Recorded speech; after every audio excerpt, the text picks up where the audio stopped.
L'École nationale supérieure de paysage de Versailles propose, dès l'obtention du baccalauréat, un cycle préparatoire d'une durée de 2 ans. Pluridisciplinaire, elle forme aux fondamentaux en art, architecture et paysage. Elle permet aux élèves de mûrir leurs projets professionnels et ouvre soit à la L2 du diplôme d'études en architecture de l'ENSA Versailles, soit à la L2 du diplôme national d'art à l'ENSAPC, soit à la L2 du diplôme d'études en paysage de l'ENS Versailles. Ouverte à 25 élèves seulement, cette formation est très sélective. Il vous faudra jouer des coudes pour espérer décrocher une place. Architectone vous explique comment mettre toutes les chances de votre côté. Réussir la FA d'admissibilité. Via Parcoursup, vous devez soumettre votre dossier de candidature et remplir un certain nombre de champs destinés à évaluer votre motivation et votre parcours. Seuls les meilleurs dossiers seront retenus. Avoir de bons résultats. Vos relevés de notes doivent figurer dans votre dossier de candidature et y ont une place importante. Pour vous distinguer, vous devez absolument présenter de bons résultats et de bons commentaires de la part de vos professeurs. Si la spécialité que vous avez choisie au lycée n'a pas particulièrement d'importance, avoir pris l'option art reste un atout à mettre en avant. Soumettre une lettre de motivation efficace. Sur Parcoursup, vous devez remplir le projet de formation motivé pour détailler ce qui vous motive et vous intéresse. Mettez en avant votre goût pour l'architecture, les arts et le paysage, votre projet professionnel, c'est-à-dire le métier que vous voulez exercer ou les écoles que vous espérez intégrer après l'année d'APA à Versailles. Bien remplir la rubrique Mes centres d'intérêt. Cette cas doit vous permettre de valoriser vos expériences et vos activités extrascolaires. Si vous pratiquez une discipline artistique, n'hésitez pas à en faire part ici. Décrivez la technique étudiée et ce qu'elle vous apporte tant en termes de compétences que de valeurs personnelles. Cette rubrique vous permet de développer un texte qui vous est personnel et qui montre de vous une facette qui n'est pas visible sur vos bulletins de notes seuls. Mettez en avant vos qualités et les expériences qui vous ont marqué. Se démarquer lors de l'admission. Comment se déroule l'entretien ?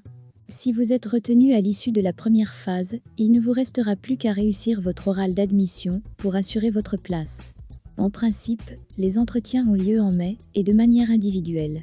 Vous serez seul face au jury d'admission composé de 3 enseignants des établissements suivants. L'École nationale supérieure de paysage, l'École nationale supérieure d'architecture de Versailles, l'École nationale supérieure d'art de Paris-Cergy.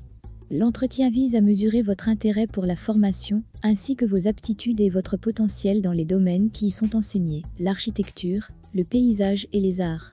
Vous serez également évalué sur votre expression orale, votre culture générale et votre engagement personnel. Ainsi, vous serez invité à présenter votre production personnelle sous la forme d'un diaporama de 4 diapositives maximum permettant au jury d'appréhender votre travail et vos projets. Vous pouvez mettre sur ces diapositives des photos, des textes, des illustrations. Vous pouvez également monter une vidéo qui ne devra pas excéder les 3 minutes. Il vous est laissé carte blanche pour réaliser votre production personnelle. Elle peut prendre la forme que vous souhaitez, texte, carnet de voyage, production graphique, plastique ou photographique, vidéo. Néanmoins, un thème est imposé aux candidats chaque année. Vous avez 5 minutes pour vous présenter, vous, votre parcours et votre production, l'intention visée et la démarche adoptée, puis 10 minutes pour répondre aux questions du jury. Cette conversation doit vous permettre d'expliquer votre projet professionnel et de montrer votre motivation. Comment bien se préparer ? L'entretien ne dure que 15 minutes, ce qui est très court. Il faut que votre présentation soit parfaitement rodée pour être efficace et ne pas perdre de temps. Choisissez bien votre sujet. Une partie de votre évaluation portera sur votre compréhension et votre manière d'appréhender le sujet donné. Étant donné que vous avez le choix entre plusieurs thèmes, prenez le temps de réfléchir à ce que ces derniers vous inspirent. Ne vous précipitez pas. Après quelques jours de réflexion, vous pourrez déterminer plus facilement avec quel sujet vous serez le plus à l'aise pour créer. N'oubliez pas que vous devrez expliquer votre démarche au jury d'admission. Notez donc les étapes de réflexion et de réalisation pour pouvoir résumer votre façon de penser plus clairement à la fin du processus. Vous êtes complètement libre du format et du médium à adopter, ne vous imposez pas de limites et laissez libre cours à votre créativité. Soignez vos diapositives. La production visuelle est un élément central de l'entretien. Vous devez présenter vos travaux et expliquer votre prise de position, votre point de vue sur le sujet donné et le processus de création par lequel vous êtes passé. Vos diapositives doivent donc parfaitement refléter vos œuvres pour que les membres du jury d'admission puissent saisir votre intention. Assurez-vous que les photos ou les vidéos ajoutées dans le diaporama soient d'excellente qualité. Elles ne doivent pas apparaître pixelisées. Pour les textes, faites attention à la taille de la police. Soyez sûr que tout sera bien lisible pour le jury. N'écrivez pas trop petit et prenez garde à l'utilisation des couleurs. Par exemple, écrire en jaune sur fond blanc est une mauvaise idée, car les contrastes ne sont pas assez forts. Le texte sera illisible, ou au mieux difficile à déchiffrer. Préparez votre présentation en avance. 5 minutes peuvent sembler longues lorsque l'on est seul à parler. Pourtant, c'est un temps extrêmement court compte tenu de tout ce que vous avez à dire. Présentez-vous. Expliquez brièvement votre parcours.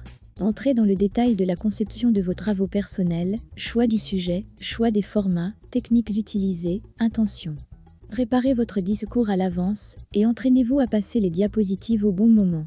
Il vaut mieux ne pas lire pour ne pas avoir un ton monocorde devant le jury qui va noter votre capacité à vous exprimer.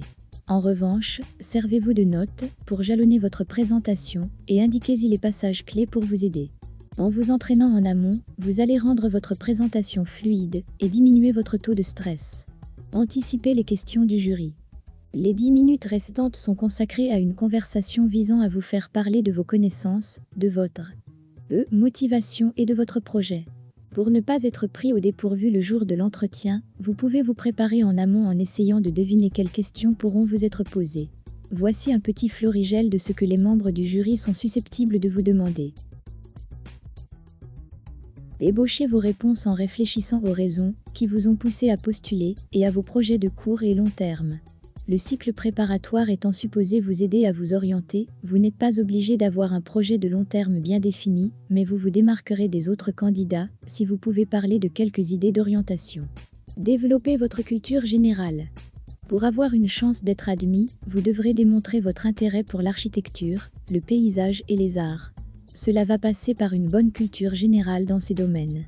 Pour montrer que vous vous intéressez au quotidien à ces sujets, suivez les actualités, expositions, grands chantiers. Lisez des revues ou magazines spécialisés, Connaissance des arts, le journal de l'architecte. Achetez des livres. Visitez des expositions. Baladez-vous à la recherche des bâtiments célèbres de votre ville. Apprenez à reconnaître les différents styles architecturaux et artistiques.